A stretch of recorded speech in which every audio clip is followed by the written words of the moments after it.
is why a lot of us who love Gothic literature, who love Wuthering Heights, a book that I myself made a video about at the very beginning of my YouTube channel, take great offense to the new Wuthering Heights movie. And so in this little video, I just wanted to tell you why I personally, as someone who absolutely adores Wuthering Heights, don't want to watch this new Wuthering Heights movie, or Wuthering Heights movie as it's called, because it's even in quotations by the damn director. And let me first say, I love Margot Robbie and Jacob Elordi. Like, it has nothing to do with that whatsoever. I literally have Margot Robbie's face on a mug. My Harley Quinn mug is like right over there. Actually, I think everyone knows that I'm obsessed with Harley Quinn, and I think Margot Robbie did an incredible job, and I watched all of her movies, and I think she's just one of the best, all the way from Wolf of Wall Street to Barbie, you know? And Jacob Elordi as well. It's not that I'm super obsessed with Euphoria, but I was literally blown away by his performance. I mean that, and I don't want to come across as if I'm putting blame on them, because I'm really not. But I'm putting all the blame on Emerald Fennels, and I'm honestly disgusted. And should I maybe see the movie? No, not really, because A, she's pretty open about what the movie's about and the basis for the movie, and B, honestly, I just don't want to support it financially. When they say this is I'm not watching the movie, I might watch it when it comes on streaming service, just to honestly make another video about it and to kind of cement my thoughts, but I can't support it by going to the movie theaters for the reasons I'm about to present. First of all, even though, yeah, Jacob Elordi is an incredible actor, he is not white. And like I said on stream earlier, I'd even preferred if they almost brown-faced him a little like they did in the Ralph Fiennes version, because at least they acknowledged a lot of the basis for the character. It's not the fact that, like, oh, you can't race swap a character. Of course you can. It's the fact that they're ignoring his whole villain arc. And from what I've seen, the movie is kind of pretending like he's not even a villain, which Heathcliff is one of the main protagonists, and he is the main male love interest, but he is also the main villain. And you can say, oh, the main villain is Sadie, or the main villain is Hindley. Of course you can, but you can't deny the fact that Heathcliff is the one who is emotionally abusing several generations of his, what are supposed to be his loved ones. And they've taken away not only those actions, but the basis for the actions. And one of the basis for this action is that he is not treated as a human because of his ethnicity, which is an unknown ethnicity. It can be a gypsy, it can be Indian, it can be half Indian. We don't know, but we know that he is in that area somewhere. And we know that he isn't white, and that's part of the reason why he's treated he is treated. So the fact that they casted a white actor for that is just ridiculous. And at least when they're not even gonna, they could even cast a white actor who looks a little ethnic, you know, not Jacob Elordi. Sorry, Jacob, love you, but come on. And the same with the casting of Catherine, because Catherine is white, yes, but Catherine is a teenager. They are both teenagers who are discovering their sexuality, and she dies tragically young. And yes, oh my God, if Margot Robbie, God forbid, it would still be tragically young, but she would not be 19, you know? And she is blonde and she is blue-eyed. And the fact that Emerald Fennels is also blonde and blue-eyed makes it feel like a very cringy self-insertion, like Stephanie Meyer style. And it's weird. Not only is it a cringy self-insertion, but it is also a self-insertion with white supremacist undertones, especially when you're just taking away the aspects of race and then extremely undermining it by then casting other characters as ethnic without that being like even a theme, and making these characters evil or making them someone to mock, etc., etc. And I'm not really following my notes right now because I'm just pissed off. But the point is, A, Heathcliff white, ridiculous. Catherine blonde and blue-eyed, also ridiculous. If they switched, honestly, if they just switched the characters of Catherine and Isabella actor-wise, I would have been more happy. And that not only did they remove the fact that Heathcliff was ethnic, but I think for this reason too, the fact that they didn't want to acknowledge it, they also removed Hindley, which is ridiculous because the main like driver for Heathcliff's villain arc is honestly Hindley, and removing him is just honestly it's just a very bad writing choice. It's weak. Then not only did they make Isabella a brunette, which I think honestly, again, going back to Stephenie Meyer, it's kind of like in Twilight how she self-inserted by making Bella this brunette girl with brown eyes who has a heart-shaped face and making the villains blonde. And Emerald Fennels did this, but like in the reverse, she made Kathy, which is famously a brunette, she made her blonde. And then she made Isabella, who's supposed to be blonde, the Linton family, brunettes, which what is happening there? Why is she a brunette? Why is she a brunette that you're on top of that degrading? And why are you degrading victims of sexual, emotional, and physical abuse? You know, why are you taking this woman who's actually one of the few heroes in this story? You know, Wuthering Heights is famously a story about all these despicable, horrible people. But Isabella is a very brave, admirable woman, a woman who is, yes, a little naive, a little bit duped as a teenager, forced into this marriage with Heathcliff, but who manages to escape because she values the life of her coming child. But then you take that character and you make her into this like BDSM degraded freak who loves the abuse she's getting from this man who we don't even see the basis of his abusive nature from. It's again ridiculous.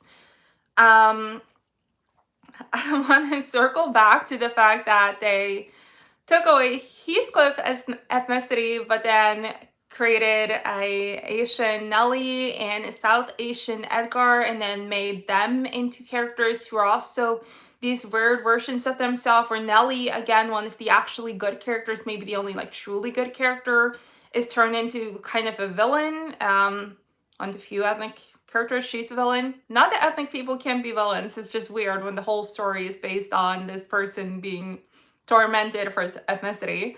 And then Edgar being this like pompous douche. Weird. And not only is Isabella this BDSM freak, the whole thing is like a BDSM thing. And why? Why? Can there be, you know, non-explicit sexual undertones in a story about two teenagers falling in love? Of course there can. But the yearning is a really big part of the book. I mean, the yearning and the torment and how much do you want to be together but can't be together. They don't kiss until Kathy is on her deathbed, and that's like a driving force for the story, how much these characters want each other and feel like they can't have each other because of society. And you take out the aspect of society, you take out the yearning, and what are you left with? Just like porn?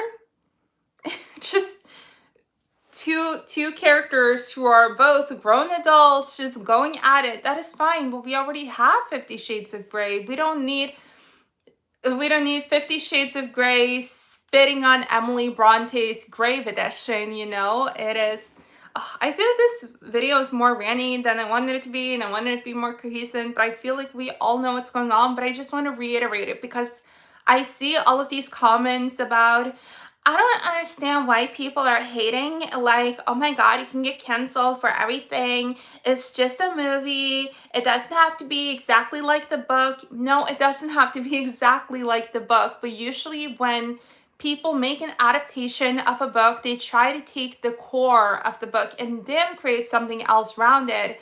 And if she wanted to add sex, then add sex, but keep the other themes. If she wanted to take out some of the themes, then do that, but don't do sex. Like, do something, like take something from the book. Is there anything in the book that she actually likes? Does she like gothic themes? Does she like emotions? Does she like yearning? Does she like the feeling of despair? Does she like the elements of death, the elements of ghosts, the elements of the supernatural, the elements of class, the elements of how women and men were supposed to relate to each other, the complications of family. Is there anything in Emily Bronte's novel that actually means anything to Emerald Fennel? Because I don't see it. I see her take something that she, as a teenager, thought was sexy, and that is so fair. I think a lot of us thought Heathcliff was sexy, even though he was deranged.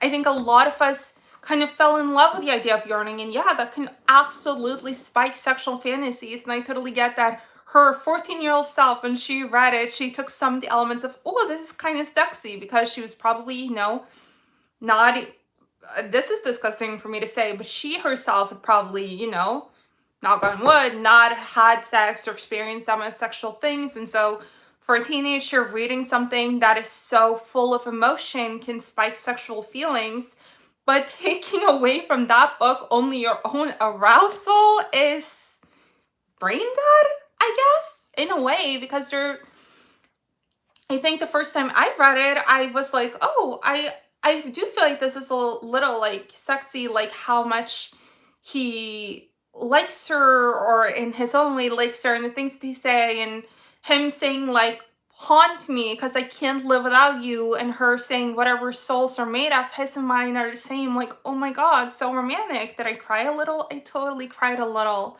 But I also took away the great Gothic themes and the themes of society and the like airy feeling of a ghost story. And she didn't even include the ghost story. She had the first half of the book. The first half of the book makes the rest of the book, no, makes the story meaningless. The first half of the book is the basis for the second half of the book. Taking with you only the first half of the book, you might as well take none of the book, because it's laying the foundation for what comes. It's just, this is why he's tortured, this is why he's torturing others. Then we see how he's acting. Not taking the second half of the book is ridiculous. Making it about sex is dumb. There are so many over-the-top sexual stories. Take, what's the call? A Court of Thorns and Roses. Oh my God, Emerald Fennel, you would make the best A Court of Thorns and Roses movie in the damn world. Make that. Do not ever again touch a classic, please. It isn't about sex. It's about a deranged type of love. It's about not soulmates. It's about like twisted soulmates. It's soulmates that shouldn't be soulmates. And when, especially, I'm sorry, women, young women, women my age, when they are responding to this movie with, oh my God, that is so hot, I'm sticking their fingers in each other's mouths, and the sex scenes, and him lifting her up, and the corset without a bodice under, I'm like, she is trying to dumb down the audience, and it is working, and it's sad, and it's this whole trend in society, and it's not just about Emerald Fennel, it's everything. Everything right now is really, really trying to sell the idea of white supremacy and of male supremacy, using sex as like this gateway. I feel like when we talked about the tradwife thing a few months ago, that as well, it's like it's selling this fantasy. It's almost like a pseudo-sexual societal fantasy of, oh, if you just submit, if you just surrender, if you just like go into all of these sexual and romantic feelings in these pretty dresses and just do your hair, you don't ever have to think again, and you can just lead this sensual life full of like fleeting thoughts but nothing concrete, and it's disgusting. Sorry, but you're dumbing down a book that isn't meant to be dumbed down. It's one of the deepest books. Like, I've read so many books. It's one of the deepest books I read. Is it one of the most complicated books? No, it's not one of the most complicated books.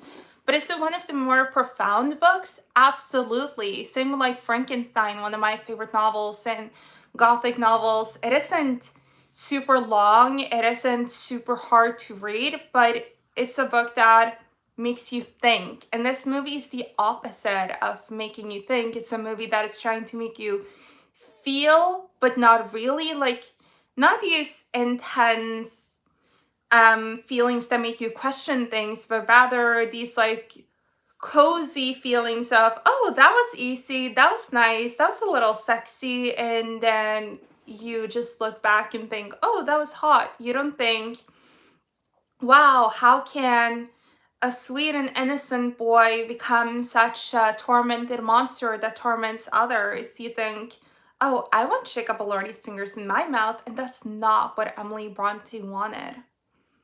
You know, I just think that this movie took out every single theme of the book, like removed every single theme and left us with just the names and sex. Again, haven't seen the movie yet. Maybe it would be different if I saw it, but I've seen nothing in the marketing of the movie, in the tour of the movie, and what I've seen from the movie from either side, like from people who hate it or from people who loved it, who makes me think that it is worthwhile. The only support I've seen for this movie is, oh my god, it's so pretty, oh my god, it's so romantic, oh my god, I cried my eyes out, oh, it was so hot. I haven't seen anyone talk about something real and deep. And obviously you can have, like I said, I do love rom-coms. You can have, every Christmas I watch Hallmark movies. You can have lots of light-hearted movies, and you can have movies that are just sexy, but why would you drag Emily Bronte into that? And I will say also, as a side note, I've been pretty disturbed by the comparison between this movie and Gone with the Wind when you look at like the side-by-sides of the posters and at the different movie scenes and how it is paralleling a movie that is, again, about white supremacy, about feeling bad for the plantation owners after after the slaves were freed. And when you combine the fact that they erased the ethnic themes of this movie with the fact that it is paralleling a movie that is making us feel bad for plantation owners, I just can't help but think that it is pushing a white supremacist agenda. And seeing as white supremacist agendas are very popular right now, I don't think that that is far-fetched, and I've seen a lot of people saying the same thing. And I will say that I have seen mostly white women supporting this movie. Surprisingly, I actually haven't seen lots of men supporting the movie, so I think that is interesting as well. And again, I think it's because it's playing on romance and sex, but I also do feel like it seems like in the movie, Heathcliff is sort of a good guy. Like whatever abuse he does is sort of played off as sexy. And when you take out the second half of the book, like, yeah, he doesn't seem as bad because his villain arc isn't like fully fledged yet. And them putting a dog collar on Isabella Linton instead of showing him hanging her dog is also degrading to women. And can you have consensual BDSM scenes? Yes, you can. Can you depict women being sexually assaulted? You can. Am I a fan of it? No. But I think that is one thing. I think a lot of us have a problem with, for example, how Sansa is depicted in Game of Thrones, because it's honestly just unnecessary, all of the sexual abuse against the young woman. But at least there, it is played off as bad.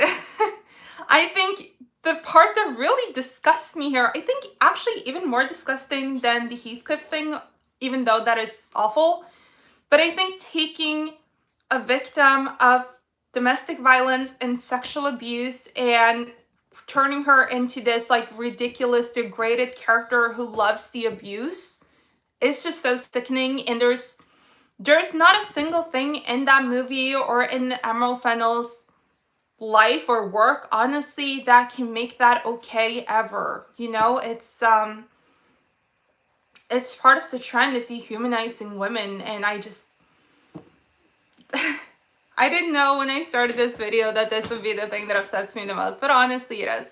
I think just for that reason alone, taking someone who's so strong and so brave and who endures so much and making a mockery of her, I would say that is a cinematic crime and it's a societal crime, and it's inexcusable. No matter what else is in that movie, no matter how great the actors are, no matter how pretty the dresses are, no matter how incredibly grand the cinematography is. You took a victim of sexual and domestic abuse and you made her into mockery, and you're using her as like a pawn in a bigger political scheme, I think. So that's why I'm not watching the movie. I'm not spending my money to see ethnic people erased or ridiculed, or to see women degraded.